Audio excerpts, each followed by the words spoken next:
새벽 5시 반, 알람이 울리기 전에 이정우는 이미 눈을 뜹니다. 30년 넘게 몸에 밴 습관이죠. 좁은 원룸 안에서 몸을 일으켜 세우면 어김없이 찾아오는 무릎과 허리의 통증이 그를 현실로 끌어당깁니다. 거울 앞에 서면 60대 중반의 얼굴이 그를 맞이하죠. 깊게 패인 주름 하나하나가 세월의 무게를 고스란히 담고 있어요. 오늘도 하루가 시작되는군. 구독과 좋아요를 눌러주세요. 영상을 만드는데 큰 힘이 됩니다. 정우는 혼잣말을 중얼거리며 면도를 시작합니다. 낡은 면도기로 조심스럽게 수염을 밀어내는 동안 머릿속에는 오늘 해야 할 일들이 하나씩 떠오르죠.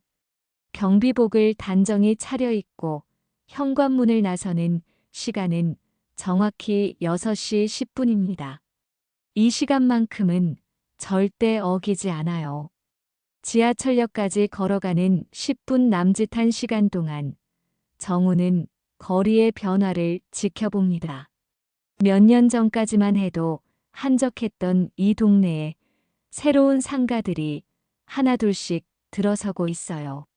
시간이 흘러도 변하지 않는 것은 역 앞 편의점뿐입니다. 정우는 이곳에서 아침 식사로 먹을 삼각김밥 하나와 따뜻한 아메리카노를 삽니다. 1,000원짜리 커피이지만 그에게는 소중한 하루의 시작이에요. 사장님, 오늘도 일찍 나오셨네요. 그럼 내가 늦으면 안 되지. 김밥 하나 주세요. 편의점 사장과 나누는 짧은 대화도 정우의 하루를 밝게 만드는 작은 즐거움입니다. 이런 소소한 인연들이 모여 그의 일상을 따뜻하게 채워주거든요. 서울 외곽에 자리한 중소기업 건물 앞에 도착하면 벌써 7시입니다. 정우는 경비실 열쇠를 꺼내 문을 열고 전날 밤 근무를 서던 동료 박 씨와 간단한 인수인계를 받습니다. 별다른 일은 없었다는 말과 함께 박 씨는 피곤한 얼굴로 집으로 향하고 정우의 하루 근무가 본격적으로 시작되죠. 경비실은 작지만 정우에게는 세상에서 가장 소중한 공간입니다. 사방 2평 남짓한 이 공간에서 정우는 10년 넘게 하루의 대부분을 보내왔어요.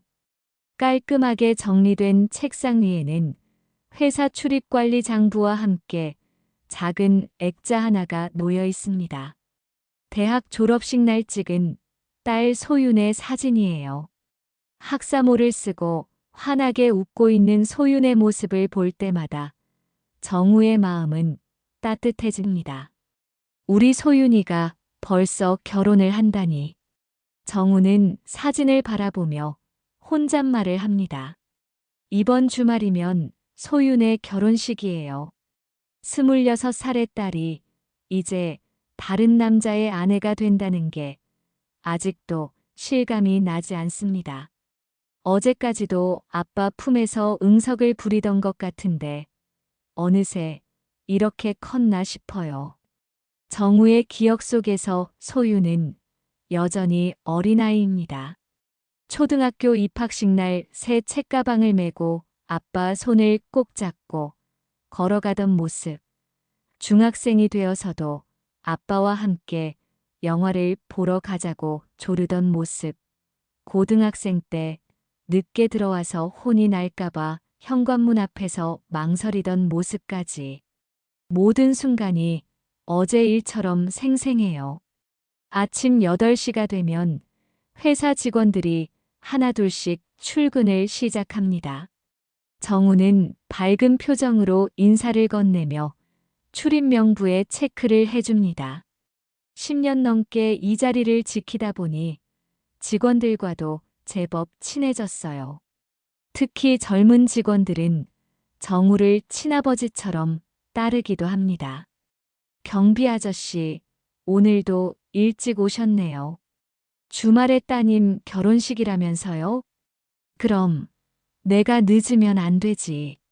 고마워. 축의금은 사양할게. 마음만 받을게. 그래도 결혼식인데 어떻게 빈손으로 가겠어요. 꼭 갖고 갈게요. 젊은 직원 김 과장과 나누는 이런 대화는 정우의 마음을 따뜻하게 만들어줍니다. 작지만 진심 어린 관심이 그에게는 큰 힘이 되거든요.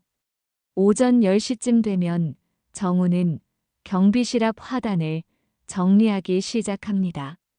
회사에서 따로 조경관리업체를 부르기도 하지만 정우는 자발적으로 이 일을 해왔어요. 꽃들을 보며 물을 주고 잡초를 뽑는 일이 그에게는 작은 명상과도 같습니다. 흙을 만지고 있으면 마음이 평온해져요. 소윤이도 꽃을 좋아했는데 어릴 적 소윤은 아버지를 따라 나와 화단 일을 도와주곤 했습니다. 작은 손으로 열심히 물뿌리개를 들고 꽃에 물을 주는 모습이 아직도 선명해요. 때로는 꽃보다 자신이 더 많이 젖어가면서도 즐거워하던 모습이 그립습니다. 그때는 몰랐죠. 그 작은 손이 이렇게 빨리 자라서 다른 남자의 손을 잡게 될 줄은요. 점심시간이 되면 정우는 경비실에서 아침에 싸온 도시락을 꺼내 먹습니다.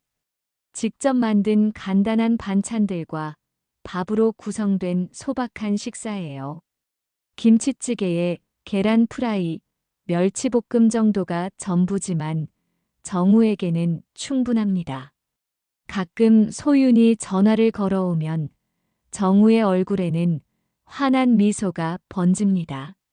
아빠, 오늘 점심은 뭐 드세요? 김치찌개 끓여서 가져왔지.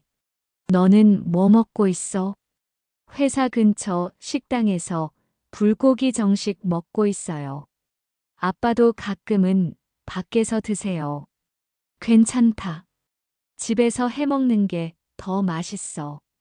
이런 대화를 나누는 것만으로도 정우는 세상을 다 가진 기분입니다.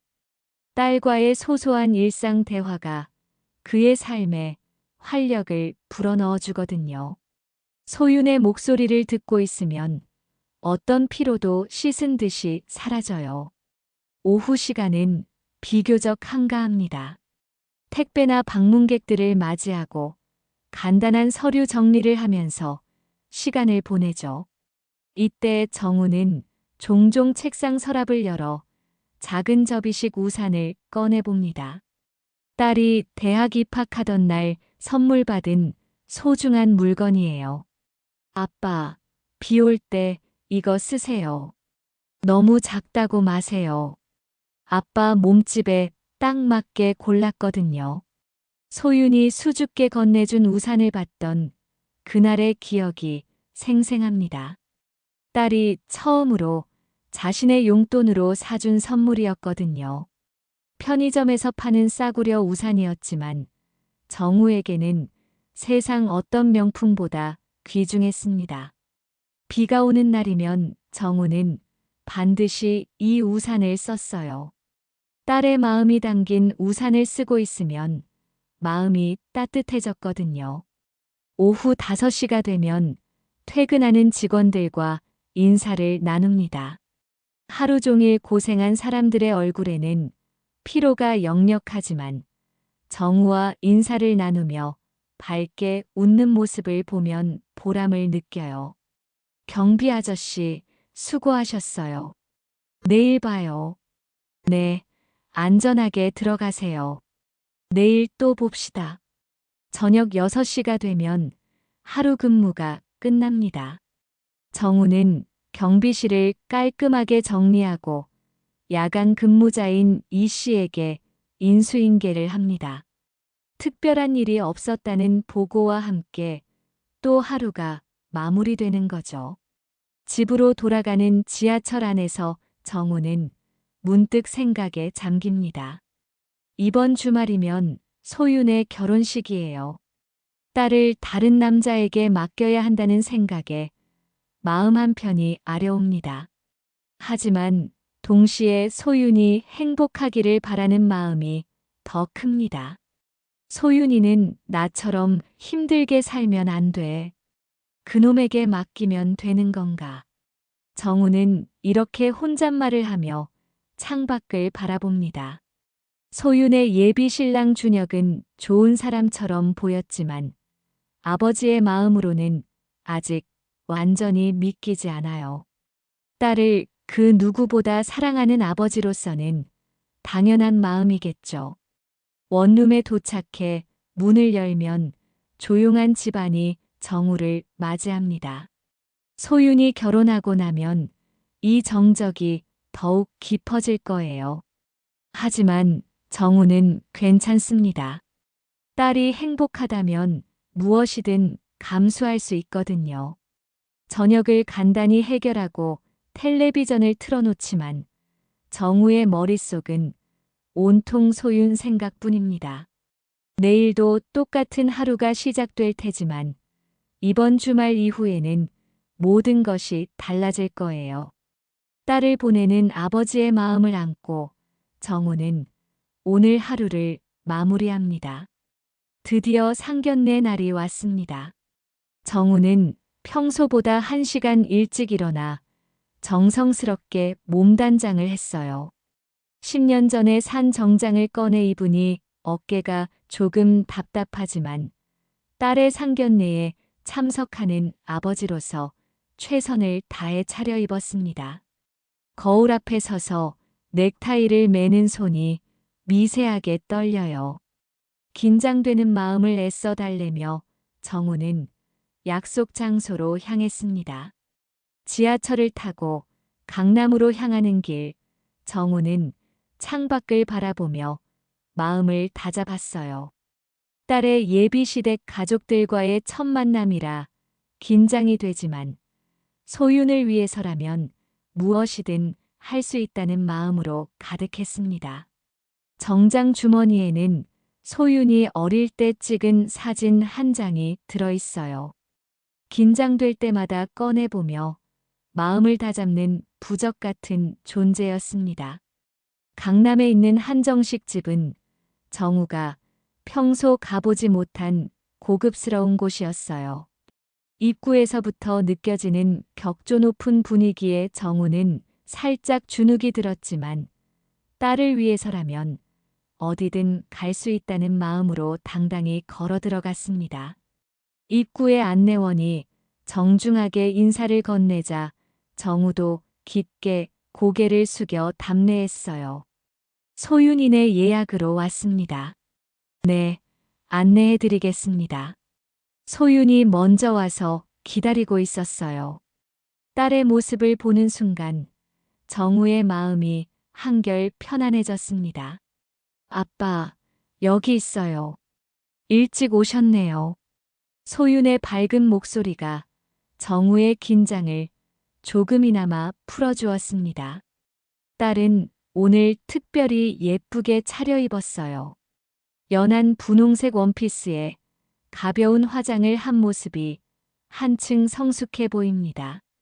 정우는 딸의 손을 잡으며 미소를 지었어요. 우리 소윤이가 정말 예쁘구나. 준혁이가 복 받았어. 아빠도 정말 멋있어요. 정장 입으니까 완전 다른 사람 같아요. 부녀가 이야기를 나누고 있을 때 멀리서 준혁이 부모님과 함께 걸어오는 모습이 보였습니다. 준혁의 아버지 장민석은 키가 크고 품이 있는 모습이었어요. 고급스러운 양복에 금태 안경을 쓴 모습에서 범상치 않은 분위기가 느껴졌습니다. 어머니 역시 단정하고 우아한 차림새로 걸어오고 있었어요. 안녕하세요. 소윤이 아버지시죠? 저는 준혁이 아버지 장민석입니다. 민석이 먼저 인사를 건넸지만 정우와 눈이 마주치는 순간 표정이 미묘하게 변했어요. 마치 어디선가 본 듯한 표정이었습니다. 정우 역시 순간 이상한 기분이 들었지만 딸의 상견례라는 중요한 자리에서 기분 탓이려니 하며 넘어갔어요. 네, 안녕하세요. 저는 이정우입니다. 평소 준혁이한테 많은 신세를 지고 있습니다. 정우가 정중하게 인사를 하며 악수를 청했지만 민석은 잠시 주저하다가 어색하게 악수를 받았어요. 그 순간 민석의 손이 미세하게 떨리는 것을 정우는 느낄 수 있었습니다. 자, 그럼 안으로 들어가서 앉읍시다. 소윤이 분위기를 정리하며 모든 사람들을 식당 안으로 안내했어요. 미리 예약해둔 개별실로 들어가니 전통적인 한옥 스타일의 아름다운 공간이 펼쳐졌습니다. 정우는 이런 곳에서 식사를 해본 적이 거의 없어서 어디에 앉아야 할지 잠시 망설였어요. 아버님, 여기 앉으세요. 준혁이 정우를 상석으로 안내했지만 정우는 사양하며 옆자리에 앉았습니다. 겸손한 정우의 모습에 준혁의 어머니는 흐뭇한 표정을 지었어요. 하지만 민석은 계속해서 정우를 유심히 관찰하고 있었습니다. 음식이 하나둘씩 나오기 시작했고 처음에는 어색했던 분위기가 점점 부드러워졌어요. 소윤과 준혁이 중간에서 대화를 이끌어가며 양가 부모님 사이의 다리 역할을 해주었습니다. 정우는 평소 먹어보지 못한 고급 한정식을 조심스럽게 맛보며 감탄했어요. 정말 맛있네요. 이런 좋은 곳에서 식사하게 해주셔서 감사합니다. 아니에요. 저희가 감사하죠. 소윤이 같은 좋은 딸을 키워주셔서요. 준혁의 어머니가 정우를 향해 따뜻한 말을 건넸고 정우는 고개를 숙여 인사했어요. 하지만 민석은 여전히 말이 없었습니다. 계속해서 정우를 바라보는 시선이 심상치 않았어요. 식사가 어느 정도 진행되었을 때 민석이 조심스럽게 입을 열었습니다. 혹시 이정우 씨? 옛날에 청량리 쪽에서 사신 적이 있나요? 갑작스러운 질문에 식탁의 모든 사람들이 민석을 바라봤어요. 정우는 순간 얼굴이 굳어졌습니다. 청량리라는 단어가 그의 가슴 깊은 곳에 묻어둔 기억을 건드린 것 같았어요. 아니요. 청량리에 산 적은 없습니다. 정우는 단호하게 대답했지만 목소리에 미세한 떨림이 섞여 있었어요. 민석은 그 떨림을 놓치지 않았습니다. 그럼 혹시 오미자라는 이름을 들어보신 적이? 아버지. 준혁이 갑자기 아버지를 제지했어요. 분위기가 이상하게 흘러가는 것을 감지한 거죠. 소윤도 당황한 표정으로 아버지와 예비 시아버지를 번갈아 바라봤습니다. 죄송합니다. 제가 사람을 잘못 본 것 같네요. 민석이 어색하게 웃으며 말을 흐렸지만 정우의 표정은 이미 굳어 있었어요. 오미자라는 이름이 그의 마음속 깊은 상처를 건드린 것입니다. 그 이름은 정우가 평생 가슴 깊이 묻어두고 살아온 아픈 기억이었거든요. 소윤아, 화장실 좀 가자. 정우가 딸에게 말했고 소윤은 걱정스러운 표정으로 아버지를 따라 나섰어요. 화장실 앞에서 정우는 찬물에 얼굴을 적시며 심호흡을 했습니다. 아빠, 괜찮으세요? 준혁이 아버지가 왜 그런 말씀을 하신 건지. 괜찮다. 그냥 사람을 잘못 본 모양이야. 정우는 딸에게 걱정을 끼치고 싶지 않아 애써 평온한 표정을 지었어요. 하지만 내심으로는 큰 충격을 받았습니다. 오미자라는 이름을 들은 것만으로도 30년 전의 기억들이 물밀듯이 밀려왔거든요. 다시 식탁으로 돌아온 후에도 분위기는 완전히 회복되지 않았어요. 민석은 계속해서 정우를 관찰하고 있었고, 정우는 불편한 시선을 피하려 애썼습니다. 준혁과 소유는 어색한 분위기를 풀기 위해 결혼 준비 이야기로 화제를 돌렸어요. 결혼식장은 어디로 정했니? 강남에 있는 웨딩홀로 정했어요. 그래, 좋구나. 정우는 딸을 바라보며 따뜻하게 미소 지었지만 마음 한편으로는 여전히 동요하고 있었어요. 민석이 왜 그런 질문을 했는지, 그리고 오미자라는 이름을 어떻게 알고 있는지 궁금했지만 감히 물어볼 수는 없었습니다. 식사가 끝나고 헤어질 시간이 되었을 때 민석이 정우에게 조용히 다가왔어요. 오늘 실례가 많았습니다. 혹시 기분 상하셨다면 사과드려요. 아니에요. 괜찮습니다. 정우는 예의상 그렇게 대답했지만 민석의 눈빛에서 뭔가 더 말하고 싶어 하는 기색을 읽을 수 있었어요. 하지만 이 자리에서는 더 이상 깊은 이야기를 나눌 수 없었습니다. 집으로 돌아가는 길, 정우는 깊은 생각에 잠겼어요. 오미자라는 이름을 들으니 30년 전의 기억들이 생생하게 되살아났습니다. 그때의 사랑, 그때의 아픔, 그리고 평생 가슴에 묻고 살아온 비밀들이 모두 떠올랐어요. 설마 그 사람이. 정우는 혼잣말을 중얼거렸지만 곧 고개를 저었습니다. 그럴 리가 없다고 생각하면서도 마음 한편으로는 불안한 예감이 들었어요. 민석의 시선과 질문이 단순한 착각일까요? 아니면 정말로 과거에 어떤 연결고리가 있는 걸까요? 소윤의 결혼을 일주일 앞두고 예상치 못한 파문이 일어났습니다. 정우는 이 일이 딸의 행복에 영향을 주지 않기를 간절히 바랐어요.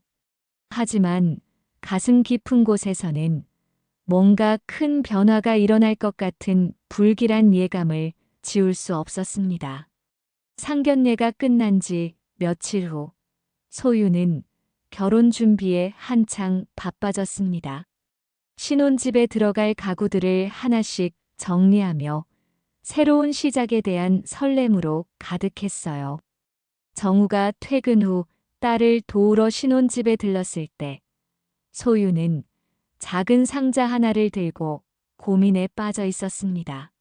아빠, 이것들 어떻게 할까요? 버리기는 아까운데.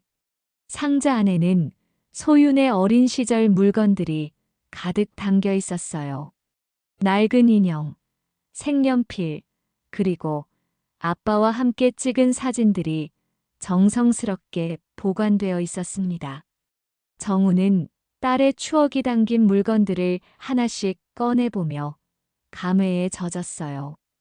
다 가져가라. 추억이 담긴 소중한 것들이잖아. 고마워요, 아빠. 그런데 이건 뭐예요? 소윤이 상자 맨 아래에서 오래된 엽서 한 장을 꺼내 들었습니다.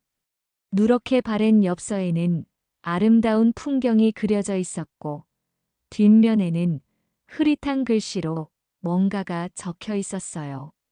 소윤이 엽서를 뒤집어 보는 순간 정우의 얼굴이 순식간에 굳어졌습니다.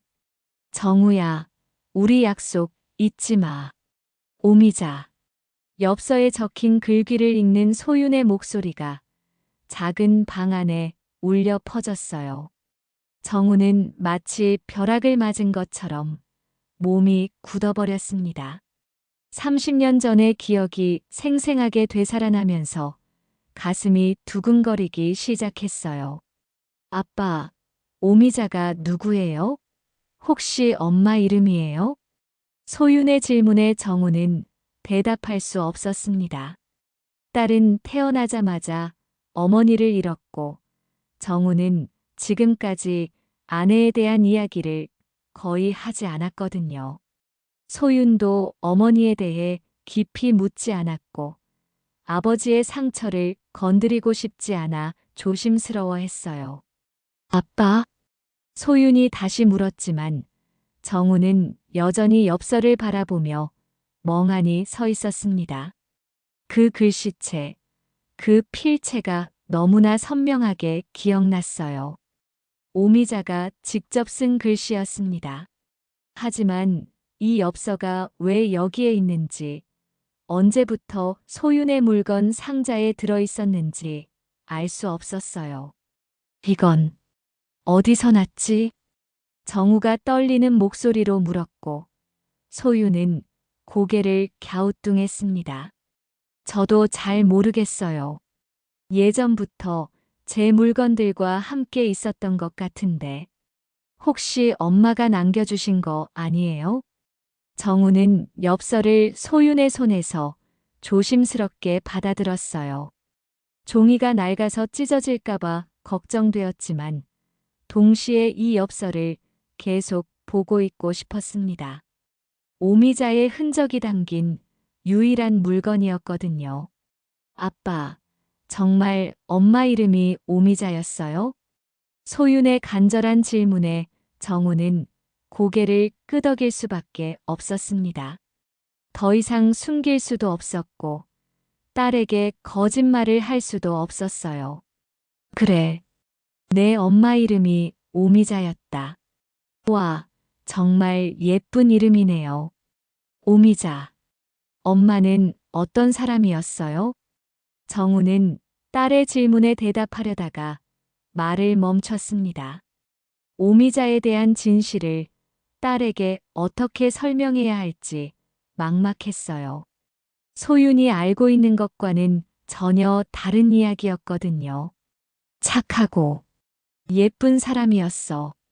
너를 많이 사랑했지.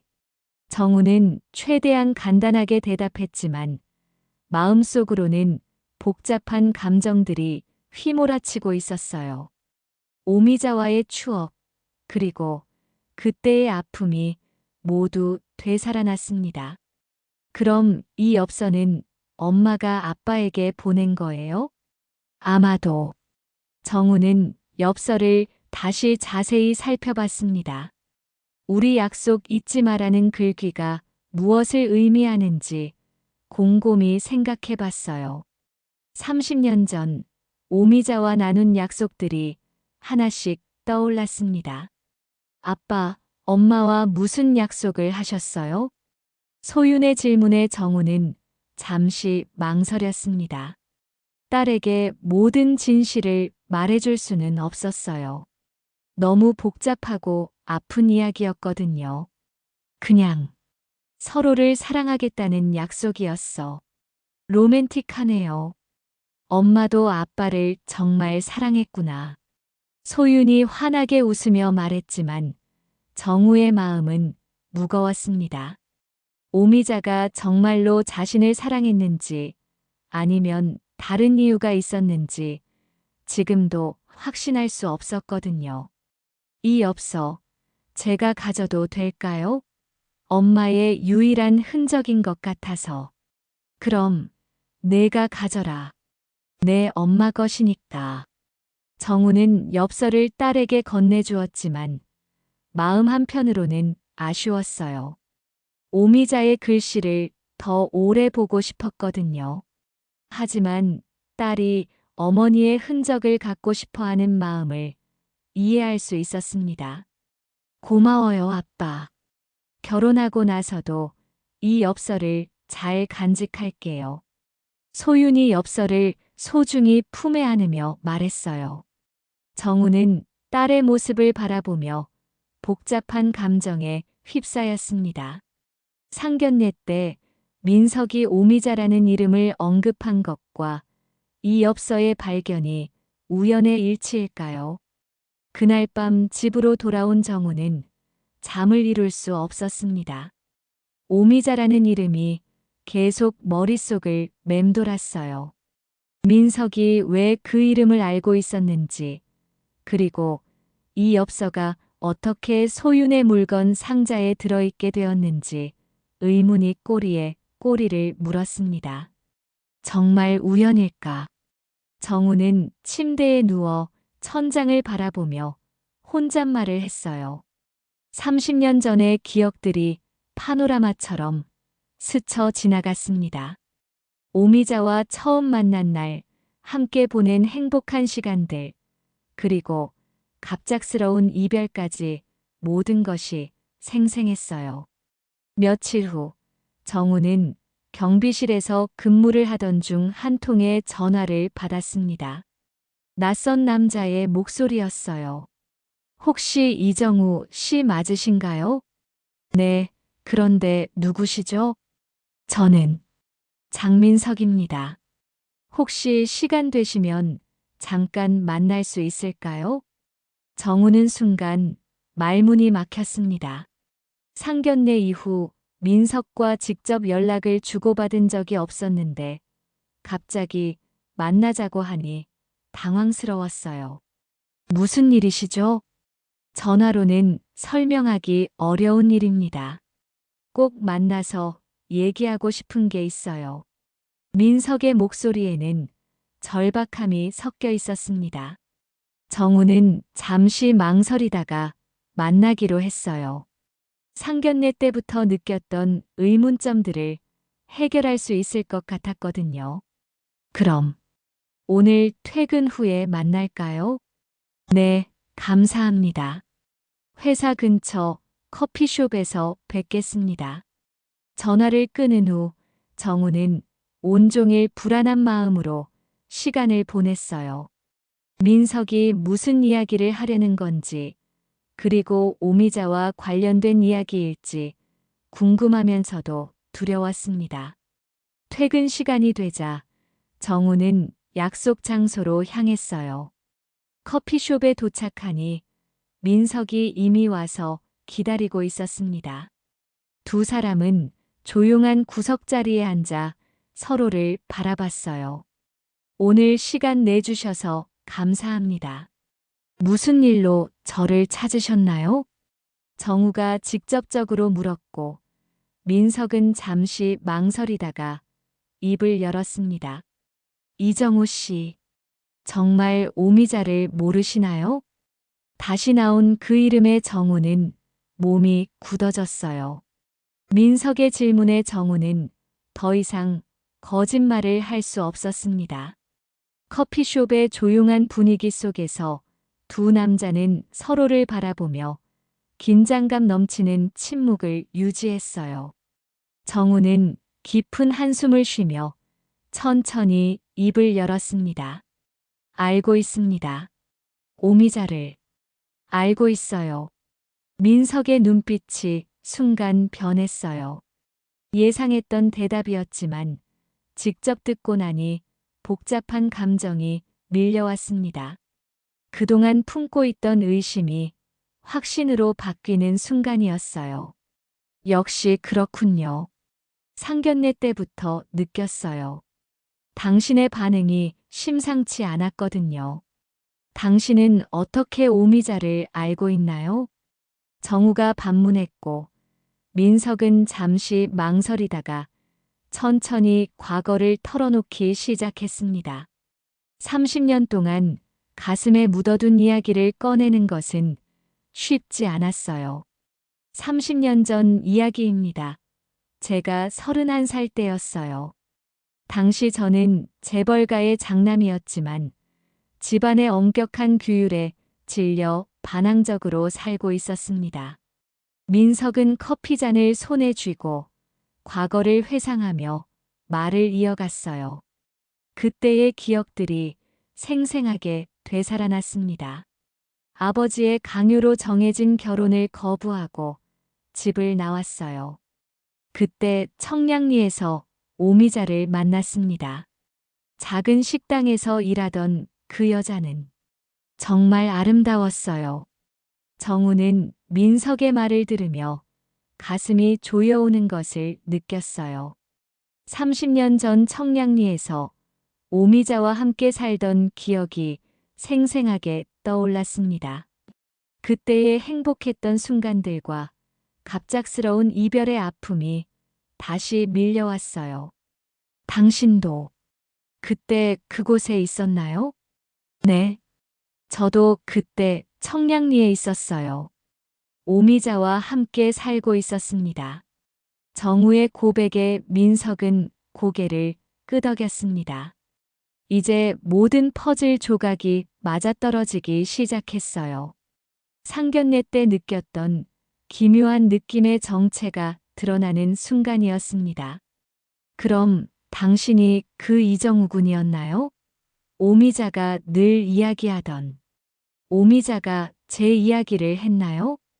정우의 목소리에는 놀라움과 함께 약간의 희망이 섞여 있었어요. 오미자가 자신을 잊지 않았다는 것을 알고 싶었거든요. 많이 했어요. 자신이 진짜 사랑하는 사람이 있다고, 이정우라는 남자가 있다고 말이죠. 처음 만났을 때부터 계속 당신 이야기만 했어요. 민석의 말에 정우는 복잡한 감정에 휩싸였습니다. 오미자가 자신을 사랑했다는 것을 확인할 수 있었지만 동시에 그 시절의 아픈 기억들이 되살아났어요. 하지만 오미자는 제게도 다가왔어요. 처음에는 단순한 호기심이었는데 점점 그 여자에게 빠져들었습니다. 민석은 부끄러운 듯 고개를 숙이며 말했어요. 젊은 시절의 잘못을 고백하는 것이 쉽지 않았지만 이제는 모든 것을 털어놓을 때가 됐다고 생각했습니다. 저는 돈과 권력을 이용해서 오미자의 마음을 흔들려고 했어요. 당신과는 다른 삶을 보여주려고 했죠. 더 나은 미래를 약속하며 그 여자를 유혹했습니다. 그리고 결국 성공했어요. 그래서 오미자가 갑자기 사라진 거군요. 정우의 목소리에는 오랜 원망이 섞여 있었어요. 30년 동안 품고 살아온 상처가 다시 벌어지는 것 같았습니다. 그때의 배신감과 절망이 고스란히 되살아났어요. 죄송합니다. 정말 죄송해요. 젊은 시절의 오만함이었어요. 민석이 진심으로 사과했지만 정우의 마음속 상처가 쉽게 아물 것 같지는 않았어요. 30년이라는 세월이 흘렀지만 그때의 아픔은 여전히 생생했습니다. 오미자는 그 후에 어떻게 됐나요? 정우가 떨리는 목소리로 물었습니다. 30년 동안 궁금했던 질문이었어요. 오미자가 어떤 삶을 살았는지, 행복했는지 알고 싶었습니다. 아이를 낳았어요. 제 아이를. 아니, 정확히는 누구의 아이인지 모르겠지만 임신한 상태였거든요. 민석의 말에 정우는 충격을 받았습니다. 오미자가 아이를 가졌다는 사실을 처음 알았거든요. 그리고 그 아이의 아버지가 누구인지 모른다는 더욱 당황했어요. 그 아이가 네, 준혁입니다. 제가 키운 아이가 바로 준혁이에요. 정우는 마치 벼락을 맞은 것 같았어요. 딸의 약혼자가 오미자의 아들이라는 충격적인 사실에 말문이 막혔습니다. 머릿속이 하얗게 변하면서 현실감을 잃을 뻔했어요. 그럼 준혁이는 오미자가 낳은 아이가 맞아요. 하지만 누구의 핏줄인지는 확실하지 않습니다. 오미자는 아이를 낳고 얼마 후 사라져버렸거든요. 민석의 설명에 정우는 머리가 복잡해졌어요. 만약 준혁이가 자신의 아들이라면 소윤과 결혼할 수 없는 상황이 되는 거였습니다. 생각만 해도 끔찍한 일이었어요. 오미자는 왜 사라졌나요? 아이까지 두고 모르겠어요. 어느 날 갑자기 편지 한 장만 남기고 떠나버렸어요. 아이는 제가 키우겠다고 했는데도 말이죠. 민석은 주머니에서 낡은 편지 한 장을 꺼내 정우에게 보여주었어요. 종이가 누렇게 발해서 금방이라도 찢어질 것 같았습니다. 이게 오미자가 남긴 마지막 편지예요. 정우는 편지를 받아들고 오미자의 글씨를 읽기 시작했습니다. 그 글씨체는 소윤이 발견한 엽서의 글씨와 똑같았어요. 민서가 고마웠어. 하지만 나는 갈 곳이 있어. 아이는 잘 부탁해. 그리고 정우에게는 절대 말하지 마. 내가 이렇게 된 이유를. 그 사람이 상처받는 걸 보고 싶지 않아. 편지의 내용을 읽으며 정우는 가슴이 찢어지는 것 같았어요. 오미자가 자신을 보호하기 위해 그런 선택을 했다는 것을 알 수 있었습니다. 그 여자는 끝까지 자신을 사랑했던 거였어요. 오미자는 저를 위해서 그런 거였나요? 그런 것 같아요. 당신을 사랑했지만 임신한 아이의 아버지가 누구인지 확실하지 않으니까 당신에게 상처를 주고 싶지 않았던 거겠죠. 민석의 말에 정우는 눈물이 날 것 같았어요. 오미자의 마음을 이제야 이해할 수 있었습니다. 그 여자가 얼마나 고민했을지, 얼마나 아팠을지 상상이 됐어요. 그 후로 오미자는 어떻게 됐나요? 몰라요. 완전히 자취를 감춰버렸어요. 찾으려고 해봤지만 아무런 단서도 찾을 수 없었습니다. 정우는 오미자가 어디서 어떻게 살고 있는지 아니면 이미 세상을 떠났는지 알 수 없다는 사실에 마음이 아팠어요. 그럼 준혁이는 DNA 검사를 해봐야 알 수 있을 것 같아요. 하지만 이미 30년이 지났고 준혁이는 제 아들로 자랐어요. 민석은 복잡한 표정으로 말했어요.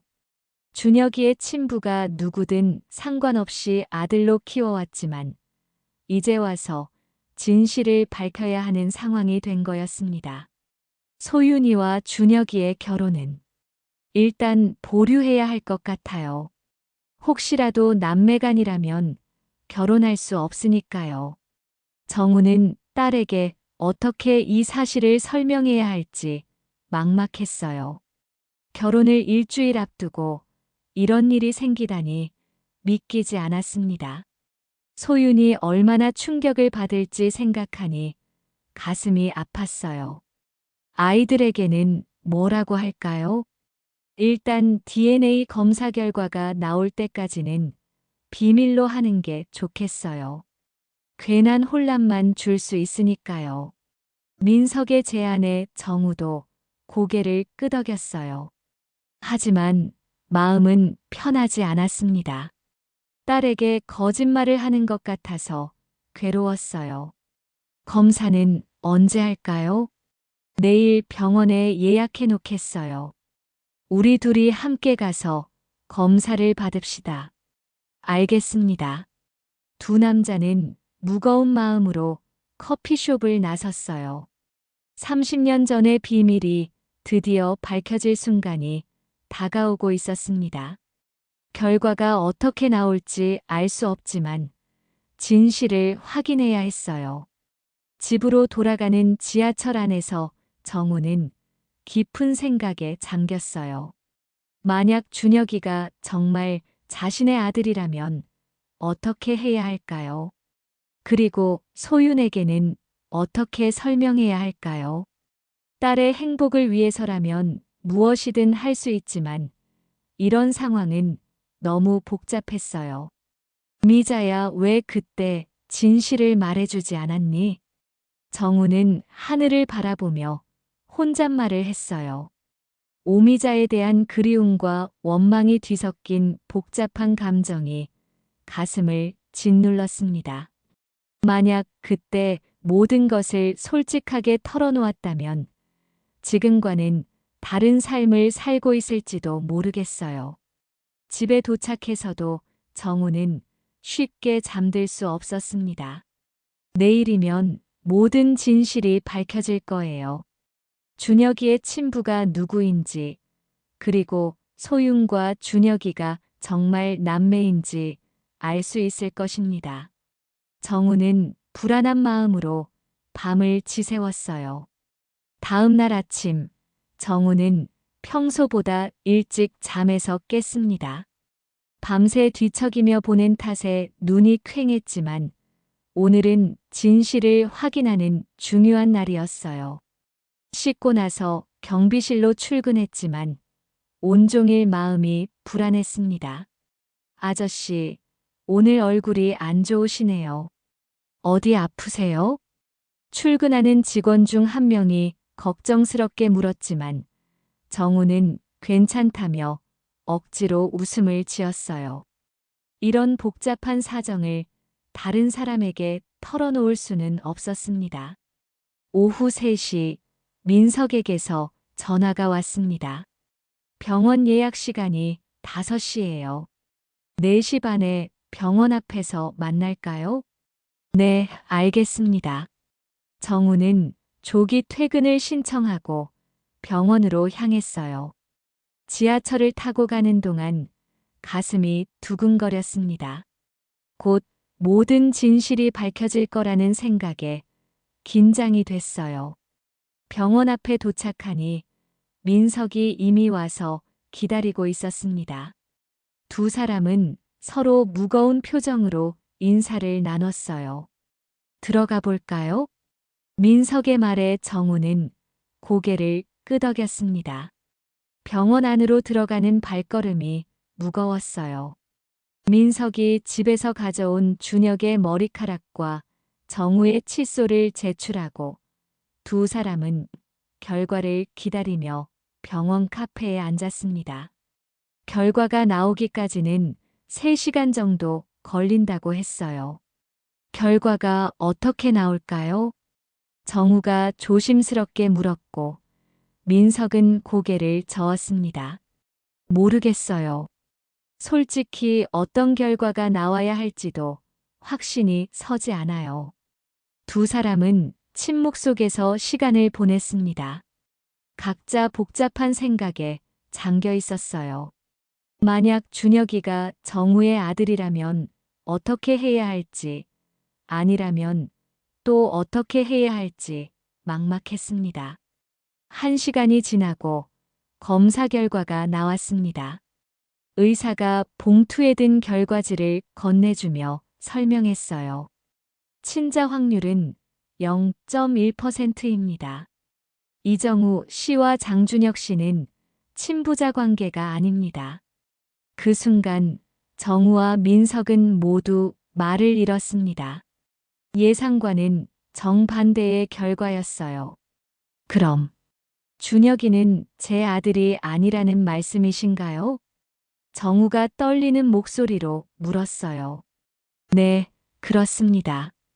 유전적으로 전혀 관련이 없으십니다. 의사의 말에 두 사람은 더욱 혼란스러워졌어요. 병원을 나온 후 두 사람은 근처 조용한 공원에 앉았어요. 민석이 고개를 저으며 말했어요. 그럼 준혁이는 누구 아들인 거죠? 정우도 이해할 수 없었어요. 혹시 소윤이도 검사해봐야 하는 거 아닌가요? 민석이 조심스럽게 제안했어요. 소윤이를요? 왜요? 만약 오미자가 아이들을 바꿔서 맡긴 거라면. 민석의 말에 정우는 깜짝 놀랐어요. 설마 그런 일이 가능성이 없지는 않아요. 당시 상황이 워낙 혼란스러웠으니까요. 두 사람은 급히 소윤에게 연락했어요. 소윤아, 지금 어디 있니?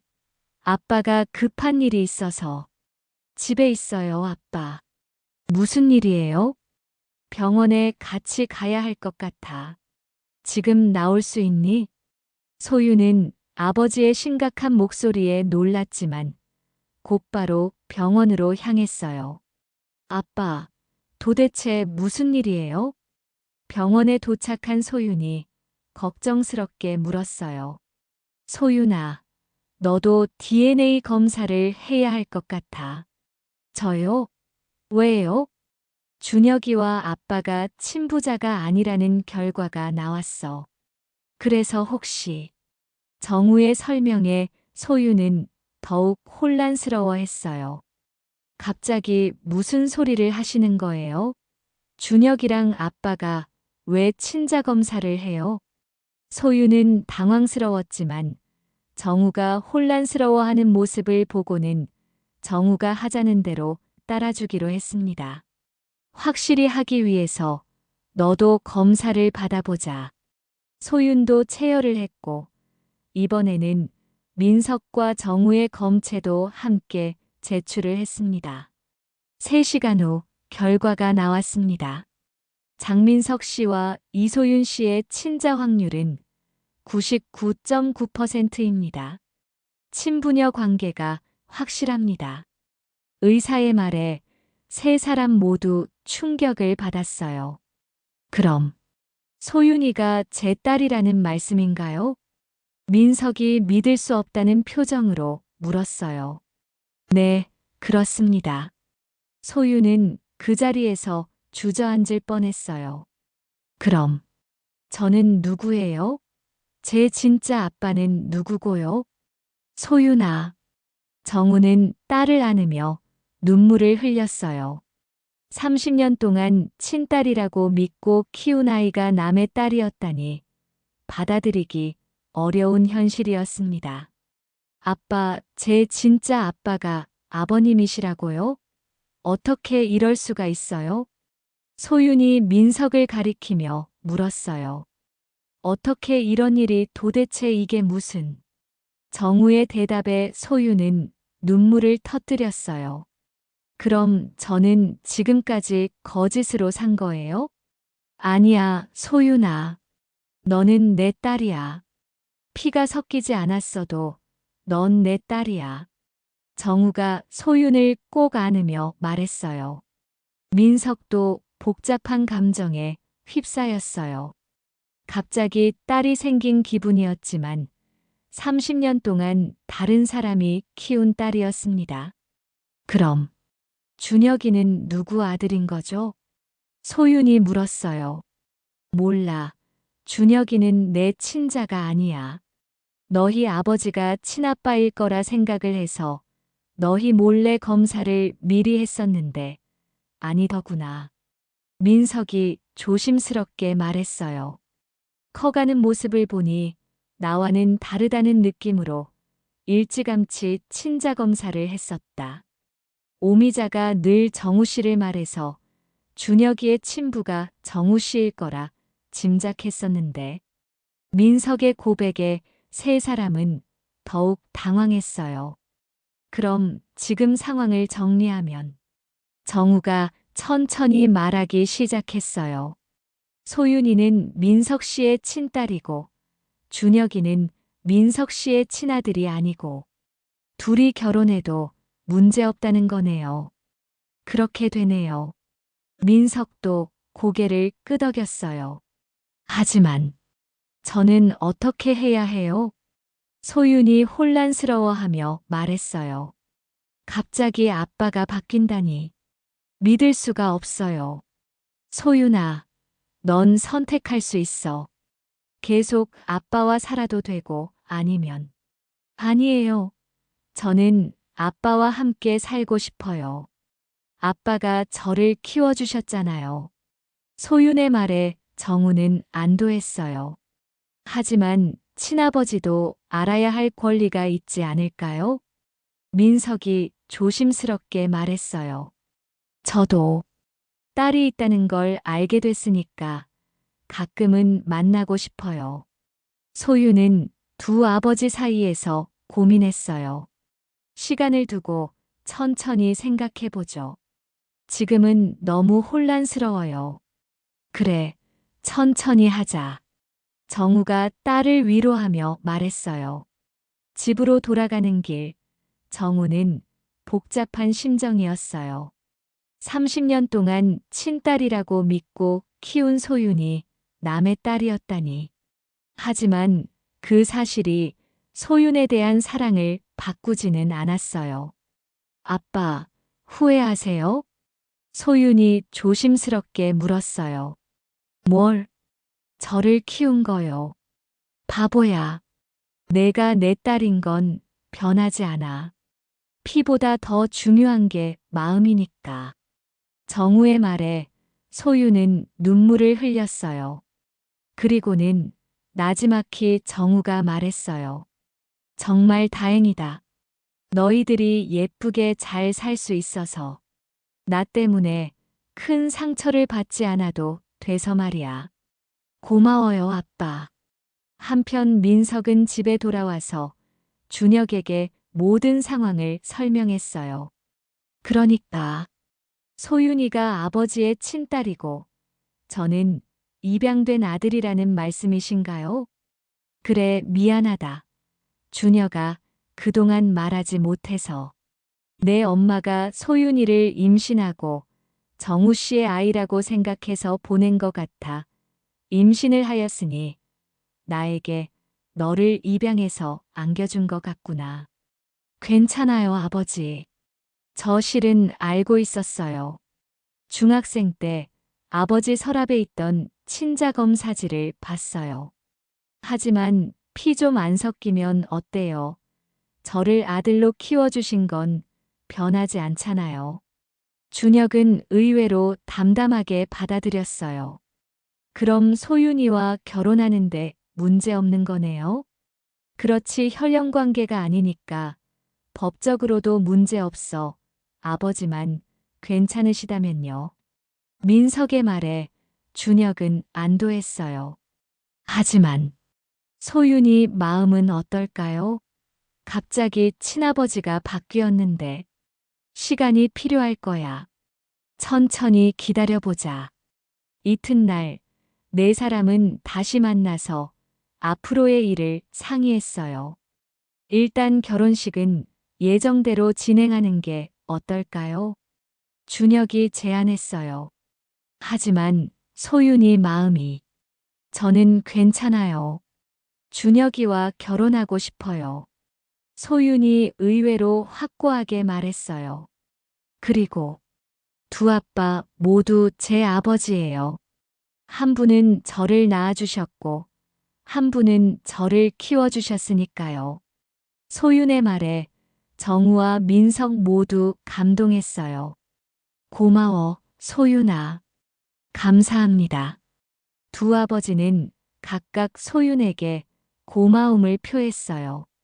그럼 결혼식에는 두 분 모두 오세요. 제게는 두 아버지가 있으니까요.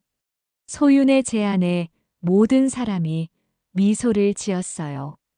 결국 모든 진실이 밝혀졌지만 가족의 의미에 대해 다시 생각해보게 되는 계기가 됐어요. 피보다 더 중요한 것은 마음이고 진정한 가족은 사랑으로 만들어진다는 것을 깨달았습니다. 결혼식을 일주일 앞둔 상황에서 이런 반전이 일어났지만 오히려 모든 사람이 더 행복해질 수 있는 기회가 된 것 같았어요. 소윤과 준혁은 아무 문제 없이 결혼할 수 있게 됐고 준혁은 진정한 아버지의 사랑을 확인했으며 민석은 잃어버린 딸을 되찾았습니다. 인생이란 정말 예측할 수 없는 것 같았어요. 하지만 이 모든 일들이 결국은 좋은 방향으로 흘러가고 있었습니다. 결혼식 전날 정우는 조금 슬픈 표정으로 소윤에게 물었어요. 소윤아, 식장에는 성민 씨 손을 잡고 들어가는 게 좋겠어. 그게 무슨 말이야, 아빠? 인생에서 한 번뿐인 결혼식을 친아빠 손을 잡고 들어가야지. 소윤은 정말로 화를 내며 정우를 바라봤습니다. 소윤의 눈에는 눈물이 가득 맺혀 있었어요. 아빠한테 내가 친딸이 아니야. 내 하나뿐인 금쪽 같은 딸이지. 나도 그래. 아빠는 내 아빠야. 딸이 결혼하는데 아빠 손잡지, 누구 손잡고 들어가. 아이처럼 우는 소윤을 보니 정우의 마음은 찢어질 듯 아팠어요. 아이처럼 우는 소윤을 달래며 정우가 말했어요. 알겠어, 우리 딸. 아빠가 우리 딸 손 꼭 잡고 꽃길만 걸을 거야. 응, 그렇게 해줘. 토닥토닥. 어릴 적 소윤이 엄마를 찾을 때면 옆에 누워 등을 두드려주던 그때처럼 정우는 소윤의 옆에서 등을 따뜻하게 토닥였어요. 결혼식이 끝난 지 석 달이 지났습니다. 소윤과 준혁은 아름다운 신혼집에서 행복한 신혼생활을 보내고 있었어요. 무엇보다 놀라운 건 이들이 두 아버지를 모시며 진정한 가족을 이루고 있다는 것이었습니다. 아빠들, 저녁 준비됐어요. 소윤이 밝은 목소리로 두 아버지를 불렀어요. 매주 일요일 저녁은 네 사람이 함께 식사하는 소중한 시간이 됐습니다. 우리 소윤이가 요리 솜씨가 늘었네. 정우가 흐뭇하게 웃으며 말했어요. 피는 섞이지 않았지만 30년 동안 키운 딸에 대한 사랑은 변하지 않았습니다. 정말 맛있어요. 역시 제 딸이에요.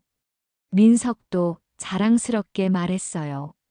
뒤늦게 알게 된 친딸이었지만 소윤을 향한 애정은 하루가 다르게 깊어져 갔습니다. 두 아빠가 다 칭찬해 주시니까 기분이 좋네요. 소윤은 두 아버지 사이에 앉아 행복한 미소를 지었어요. 처음에는 혼란스러웠지만 이제는 두 아버지가 있다는 것이 축복처럼 느껴졌습니다. 아버지, 고기 더 드세요. 준혁이 민석의 접시에 고기를 올려주며 말했어요. 혈연 관계가 아니라는 걸 알게 된 후에도 준혁의 민석을 향한 마음은 변하지 않았습니다. 오히려 더 각별해졌어요. 고맙다, 준혁아. 너 때문에 내가 얼마나 행복한지 모른다. 민석의 눈가에 눈물이 맺혔어요. 친아들은 아니었지만 준혁은 그에게 세상에서 가장 소중한 아들이었습니다. 아버지야말로 저를 아들로 받아주셔서 감사해요. 친아들보다 더 사랑해 주셨잖아요. 준혁의 말에 민석은 마음이 뭉클했어요. 그런 말 하지 마라. 넌 내 아들이야. 피가 섞였든 안 섞였든 상관없어. 저도 아버지를 친아버지보다 더 사랑해요. 두 사람의 대화를 듣던 정우도 감동했어요. 정말 보기 좋다. 이런 게 진짜 가족이지. 맞아요, 아빠. 우리 모두 운명적으로 만난 가족인 것 같아요. 소윤이 두 아버지의 손을 각각 잡으며 말했어요. 식사 후 네 사람은 거실에 앉아 차를 마시며 이야기를 나눴어요. 그런데 소윤아, 회사는 어때? 민석이 딸의 근황을 물었어요. 결혼 후에도 소윤은 계속 직장 생활을 하고 있었습니다. 좋아요. 동료들도 다들 친절하고 일도 재미있어요. 무리하지는 마라. 몸이 제일 중요해. 정우도 걱정스럽게 말했어요. 걱정 마세요, 아빠. 준혁이가 잘 챙겨주고 있어요. 당연하죠. 누구 아는데요. 준혁이 소윤의 어깨를 다정하게 감쌌어요.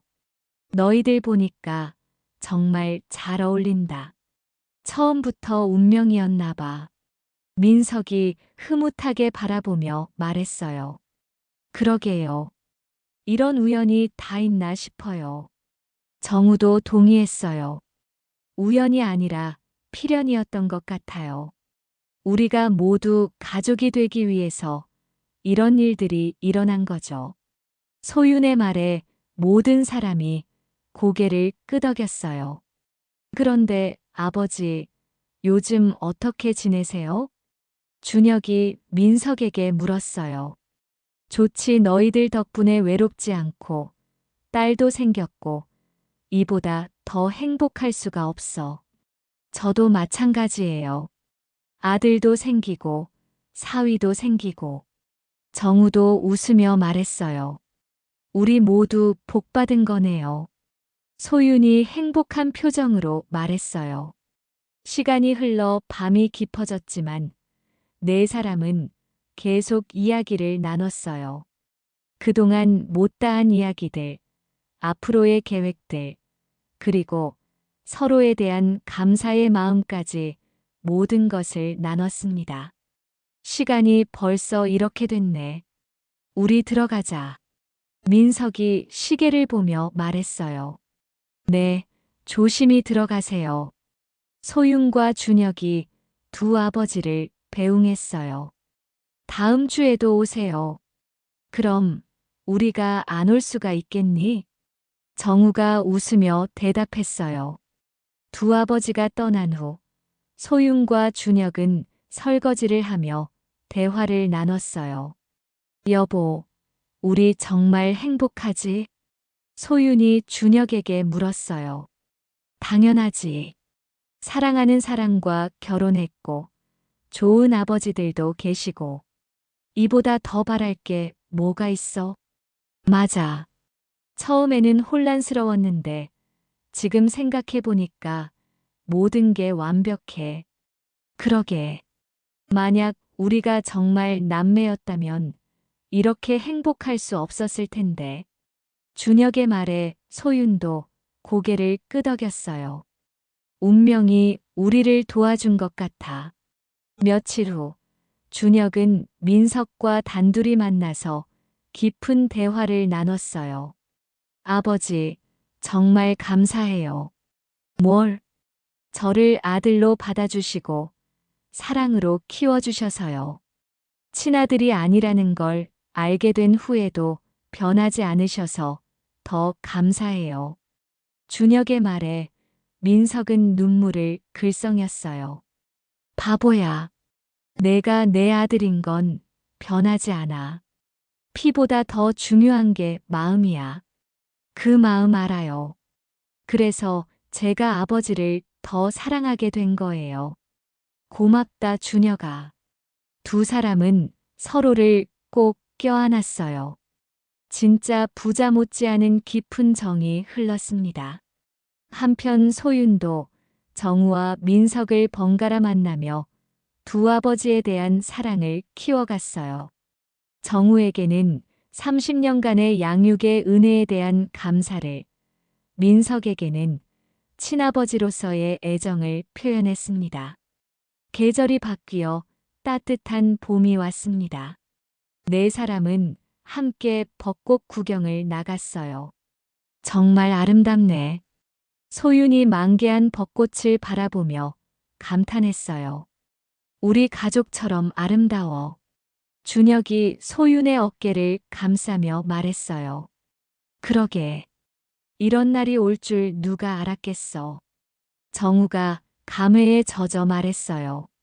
모든 게 하늘의 뜻이었나 봐.